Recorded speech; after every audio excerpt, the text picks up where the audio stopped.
Simon Thomas is one of the rare breed of people who've been both an MP, an Assembly member and a senior special advisor working at the heart of the Welsh Government. So he brings a rich perspective to this debate and now is Plaid Cymru's education spokesperson, and I invite Simon. Thank you. Thank you, Lee.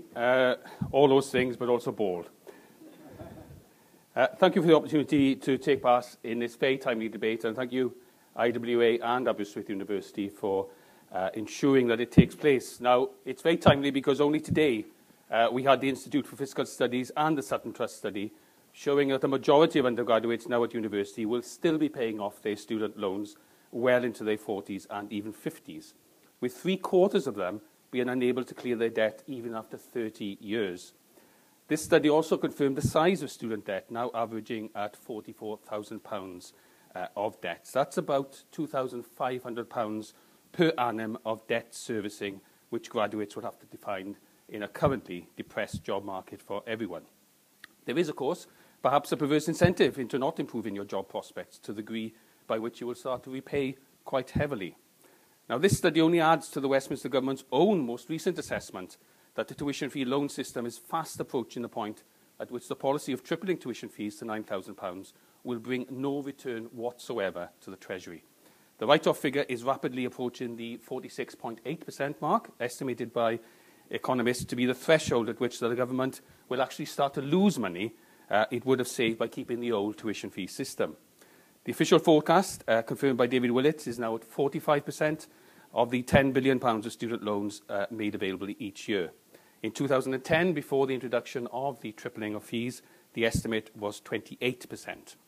This means that currently the government expects £90 billion of an overall sum of £200 billion of student loans to remain unpaid by 2042.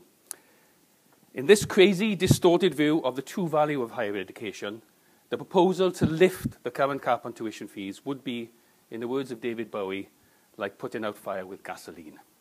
Let me state clearly that I and Plaid Cymru still adhere to the principle of free tuition at undergraduate level. We believe that this can and should be an investment for all of us for the future of the nation. I think I'm correct in saying that the NUS is also now considering that the introduction of tuition fees has been a failed experiment.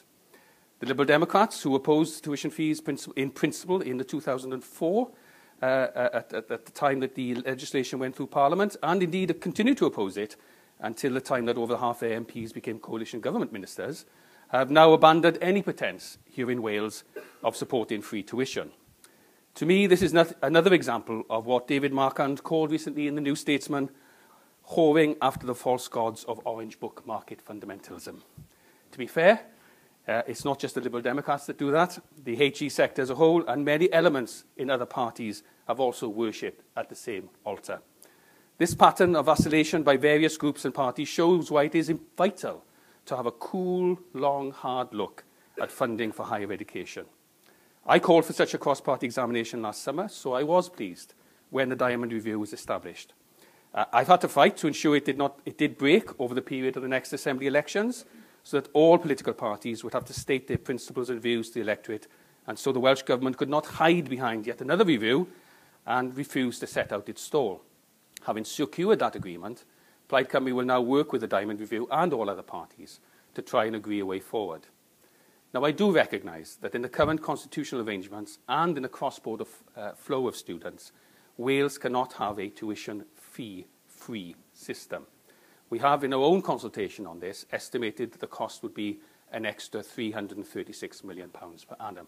And quite frankly, Wales can't afford that.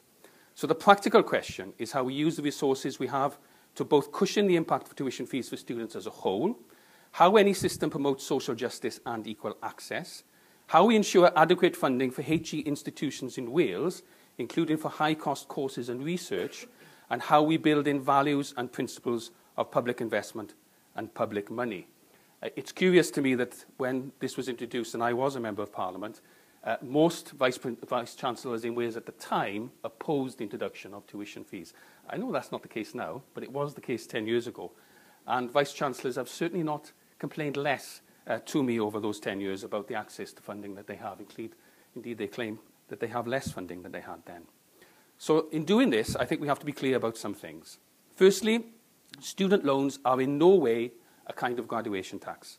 Though they are not paid up front, and though they are linked to income thresholds, they remain an individual debt. There is no sense of sharing and pooling resources that you get in a genuine taxation system. You are buying a pig in a poke if you swallow the line that it's just a kind of graduation tax.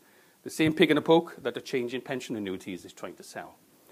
Higher education institutions are independent, but not private, with one or two exceptions, I know. For a nation to treat higher education institutions as private entities entitled to trade in students and the money they represent does represent a whoring of principles and is fundamentally dishonest. Higher education institutions feed on a huge public investment in our education system, as indeed Nick Barr has just pointed out, and our young people. They owe a moral duty to the nation to respect that, and it is appropriate that governments back up that moral duty with legal obligations. The target of 50% of young people to go to universities, which drove tuition fees policy in the first place, was and is a cul-de-sac. We should instead look at how we achieve graduate-level skills for as many young people as possible, which includes through vocational and apprenticeship training. Any thinking of tuition fees and HE funding post-cap has to take higher-level vocational qualifications and the co-funding model being tested in that arena into account.